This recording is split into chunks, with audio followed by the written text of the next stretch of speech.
नमस्कार, हमारा नाम है समरीन और आपने देखना शुरू कर दिया है लाइव सिटीज़। देखिए, कक्षा 11वीं और कक्षा 12वीं के लिए योग शिक्षक नहीं मिल रहे हैं। ऐसा इसीलिए क्योंकि बीपीएससी ने 1,70,000 पदों पर जो भर्ती निकाली थी, जो बहाली निकाली थी, उसके लेट फाइन के साथ आवेदन की आखिरी तारीख अब निकल चुकी है। आपको बता दें कि अब आलम यह है कि क्लास 11th और क्लास 12th में कुल 57,000 पदों पर 40,000 के लगभग आवेदन किया गया है। तो अब ऐसे में बड़ा सवाल ये है कि अब आगे क्या कुछ होगा। तो आज हम इसी मौजू पर बातचीत करेंगे और हमारे साथ बातचीत करने के लिए यहाँ पर मौजूद हैं लक्ष्मीकांत सजल जी। आपको इनका हम परिचय दे दें। ये सीनियर जर्नलिस्ट भी हैं और खुद एक शिक्षक भी रह चुके हैं। सबसे पहले बहुत शुक्रिया। नमस्ते। तो जैसा कि मैंने शुरू में ही कहा और हम लोग लगातार इस बात की चिंता भी जता रहे थे कि हमें योग शिक्षक हायर क्लासेस के लिए नहीं मिलेंगे और वही हुआ भी। तो इस पर हम आएंगे, लेकिन पहले तो आप हमें ये बताइए कि प्राथमिक, माध्यमिक और उच्च माध्यमिक के लिए कितने पद थे और कितने लोगों ने आवेदन किए? देखिए, कुल पद जो अपने पास हैं जी, हम लोग आ रहे हैं प्राथमिक में। तो प्राथमिक में अपने पास जो पद थे वो 79,943 पद हैं। ठीक है। और इस पद के विरुद्ध जो आवेदन आए हैं वो आवेदन आए हैं 7,48,900। ठीक है। आइए 9th 10th में 9th 10th में अपने पास जो पद हैं वो हैं 32,916। और आवेदन आए हैं 65,500। और 11वीं 12वीं यानी +2 टीचर्स के लिए अपने पद हैं 57,602। और कुल आवेदन आए हैं 39,680।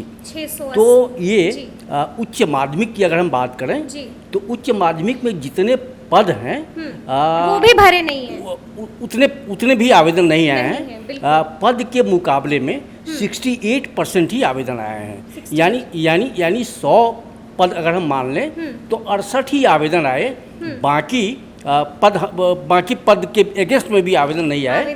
तो उच्च माध्यमिक में हम लोग पहले से ही ये अनुमान कर रहे थे, हम लोग पहले से ही ये इस स्टैंड पे थे, क्योंकि इसलिए इस स्टैंड पे थे कि STT नहीं हुई है, CTET में 9, 10, 11, 12 है नहीं। तो इसके लिए हम लोग मान के चल रहे थे कि जितने पद हैं उतने आवेदन नहीं आएंगे। और हुआ भी वही। तो हम लोगों ने शुरू में ही कहा था कि सबसे ज़्यादा जो हम लोग को एप्लीकेंट मिलेंगे, आवेदक मिलेंगे, वो मिलेंगे 1 to 5 में, प्राइमरी में। और हुआ भी वही। तो जैसा कि हमने देखा, अगर हम प्राथमिक की बात करें तो एक पद के लिए 9 दावेदार हैं। अगर हम माध्यमिक की बात करें तो एक पद 2 दावेदार। और अगर हम उच्च माध्यमिक की बात करें तो आपने देखा कि जितने पद हैं उतने आवेदन भी नहीं आए। तो ऐसे में एक बड़ा सवाल ये है मेरा कि अब क्या होगा? आपको क्या लगता है, क्या बीपीएससी एक बार फिर से बहाली निकालेगी? देखिए, अब तो तुरंत इनकी बहाली संभव नहीं है। तुरंत बहाली संभव नहीं है, क्योंकि अब शिक्षा विभाग को STT लेनी होगी, जिसको कहते हैं माध्यमिक शिक्षक पात्रता परीक्षा। और माध्यमिक शिक्षक पात्रता परीक्षा के 2 पेपर होते हैं सब्जेक्ट वाइज। पहली परीक्षा जो होती है पेपर 1 होता है 9, 10 के टीचर के लिए, और पेपर 2 होता है 11, 12 के टीचर के लिए। माने एक माध्यमिक, एक उच्च माध्यमिक, सेकेंडरी +2। तो अब ये परीक्षा लेनी होगी। और जब तक ये परीक्षा नहीं होगी तब तक इनको अभ्यर्थी नहीं मिलेंगे। अभ्यर्थी नहीं मिलेंगे। और चूंकि बीपीएससी की परीक्षा करीब है, तो इतनी जल्दी STT लिया जाना भी संभव नहीं है। इसलिए अब जितने आवेदन मिल गए हैं ये इनकी मजबूरी होगी कि परीक्षा ले लें। परीक्षा बिल्कुल मजबूरी होगी। और फिर जैसा कि लग रहा है जो इंटरनल तैयारी दिख रही है, वो इंटरनल तैयारी ये है कि 6 माह के अंदर STT की तैयारी है। अच्छा, 6 महीने के अंदर हाँ, ये STT की तैयारी है। और जब STT का रिजल्ट निकलेगा तो संभव है कि उसके बाद फिर उन जो पद खाली रह जाएंगे उन खाली पदों के लिए तब फिर परीक्षा हो सकती है। उसके बाद परीक्षा हो सकती है। लेकिन फिलहाल ये पद नहीं भरे जाएंगे। इसलिए नहीं भरे जाएंगे कि STT बिल्कुल अभी 6 महीना के पहले संभव नहीं है। तो फिर STT के बाद ही ये आवेदन लेंगे, STT का रिजल्ट आएगा, आवेदन लेंगे। चूँकि STT अब ऑनलाइन हो गया अपने यहाँ, तो उसमें टाइम लगता है। तो ये है बड़ा सवाल कि ये पद अभी खाली ही रहेंगे। और मुझे लगता है कि शिक्षा विभाग को, सरकार को भी ये पता था कि ये पद खाली रहेंगे। इसलिए कि जब के पाठक जी ने जो शिक्षा विभाग के अपर मुख्य सचिव हैं, उन्होंने स्कूलों का इंस्पेक्शन करना शुरू किया, तो सबसे पहले दो ही बड़ी समस्या उनके सामने एक दिखी कि 11वीं 12वीं और में शिक्षक नहीं है। तो उनके मूवमेंट का असर ये हुआ कि शिक्षा विभाग ने एक नया आदेश जारी कर दिया कि अतिथि शिक्षकों की बहाली कर लें। जो भी खाली पद हैं उस पर अतिथि शिक्षकों की बहाली कर लें। तो अतिथि शिक्षकों की बहाली की प्रक्रिया चल रही है और कल पूरे स्टेट में डिस्ट्रिक्ट लेवल पर उसके फाइनल पैनल भी आ गए और बस 1-2 दिन में नियुक्ति हो जाएगी। तो ये क्योंकि कैंडिडेट नहीं मिलने के चलते ये फिलहाल अतिथि शिक्षक बहाल कर रहे हैं। मतलब सल्यूशन है, सरकार के पास एक सल्यूशन है, समाधान है, और समाधान है कि अभी अतिथि शिक्षकों से ही काम चलाया जाए। बिल्कुल जब तक शिक्षक नहीं मिलेंगे, हाँ। तब तक अतिथि शिक्षक इनके पास वैकल्पिक तौर पे उपलब्ध हैं। और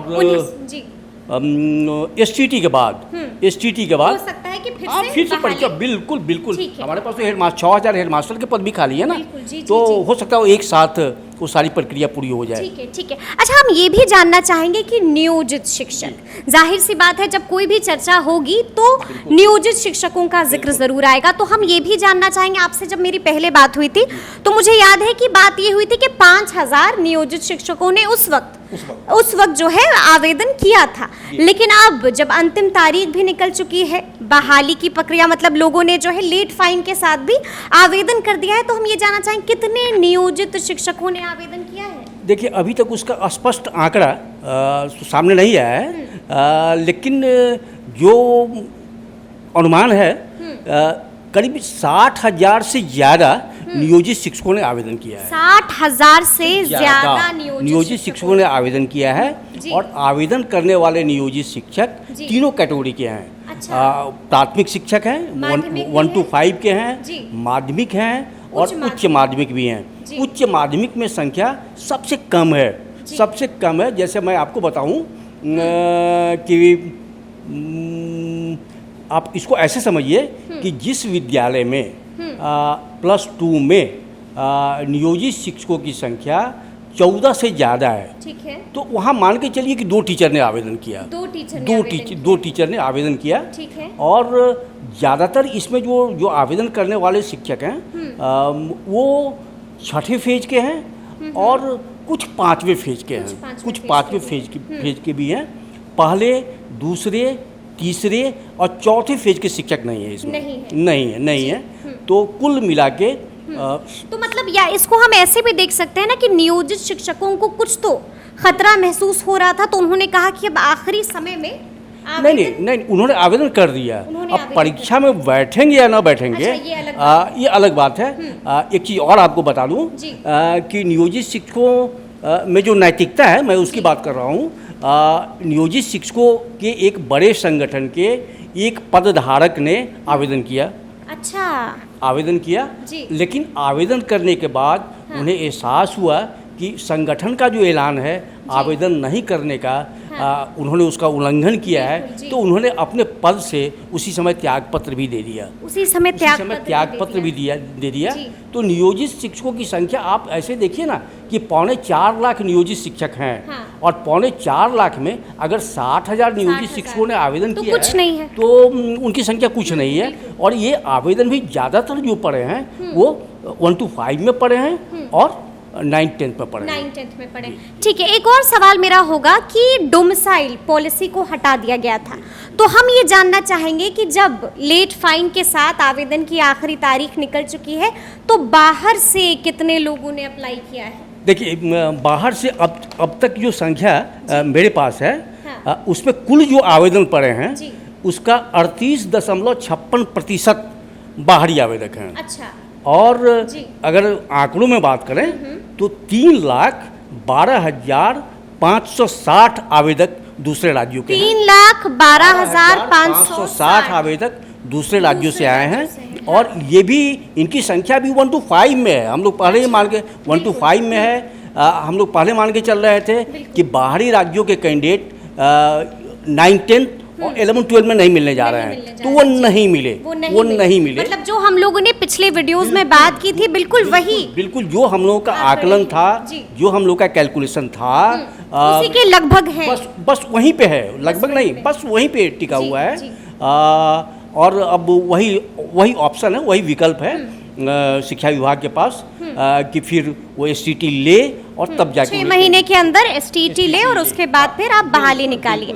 एक आखिरी सवाल होगा मेरा कि जिस तरह से लगातार अब शिक्षक इंतजार कर रहे हैं कि जैसा कि CM नीतीश ने भी कहा था कि शिक्षक प्रतिनिधियों से जल्द वार्ता होगी, लेकिन अब तक कोई बुलावा नहीं आया है। बैंगलोर से भी CM नीतीश कुमार लौट आए हैं और 25 तारीख कहा जा रहा था कि उस वक्त तारीख मुकर्रर है, लेकिन अब 25 को ये भी कहा जा रहा है कि नीतीश कैबिनेट का एक्सपेंशन होने वाला है, यानी कि अब उसमें और देरी होने वाली है। तो अब ऐसे में बड़ी बात यह है कि आखिर क्या लगता है आपको, कहीं शिक्षकों का, कहीं अभ्यर्थियों का ये जो धैर्य है वो जवाब तो नहीं देगा? नहीं, ऐसा नहीं है। धैर्य भले टूट रहा हो इसको लेके कि परीक्षा की तिथि करीब आ गई है, ठीक है, लेकिन आपको बता दूं कि कल बिहार माध्यमिक शिक्षक संघ के महासचिव शत्रुघ्न प्रसाद सिंह ने वो जितने भी शिक्षकों के सपोर्ट में, शिक्षकों के समर्थन में जितने भी जनप्रतिनिधियों ने लिखित समर्थन दिया है, वे सारे समर्थन कल CM कार्यालय को सौंप दिए गए हैं। और शिक्षक संघ ने उनसे आग्रह किया है कि जल्दी से वार्ता की तारीख मुकर्रर की जाए। तो वार्ता होगी, वार्ता होगी, जल्द होगी और कोई रास्ता निकलेगा, कोई रास्ता निकलेगा क्योंकि एक तो सबसे बड़ा सवाल ये है ना कि अभ्यर्थी मिल भी नहीं रहे हैं। तो एक ऑप्शन और है कि अगर सरकार चाहे तो शिक्षकों के लिए अलग से लिखित परीक्षा ले सकती है BPSC, बिल्कुल। लेकिन अभी ये इसमें नहीं है। अभी जो भी मुद्दा होगा उसमें 2 ही मुद्दे हैं। पहला मुद्दा है कि जो शिक्षक बहाल होंगे, पुराने वाले नियोजित शिक्षक, उनको वरीयता का लाभ कैसे मिलेगा और उनका वेतन संरक्षण कैसे होगा। ये 2 मुद्दे बहुत ही महत्वपूर्ण हैं और हालांकि सबसे ऊपर राज्यकर्मी का मुद्दा है, लेकिन मुझे लगता है कि पहले इन 2 मुद्दों पर बात होगी, पहले इन दो मुद्दों पर बात होगी, तो उसके बाद ही देखिए। बिल्कुल। तो जैसा कि आपने सुना कि आगे क्या कुछ हो सकता है, आपने ये भी सुना कि कितने आवेदन हुए हैं, तो अब देखना होगा कि आगे क्या कुछ होता है। देखिए जिस तरह से हम लगातार बता रहे हैं आपको कि शिक्षकों को इंतजार भी है CM नीतीश के बुलावे का, तो अब ये भी देखने वाली बात होगी कि आखिर उनका इंतजार कब खत्म होता है और CM नीतीश उन्हें कब वार्ता के लिए बुलाते हैं। तो इस तरह के तमाम अपडेट्स के लिए ऐसे ही हमारे साथ बने रहिएगा और देखते रहिएगा लाइव सिटी। शुक्रिया।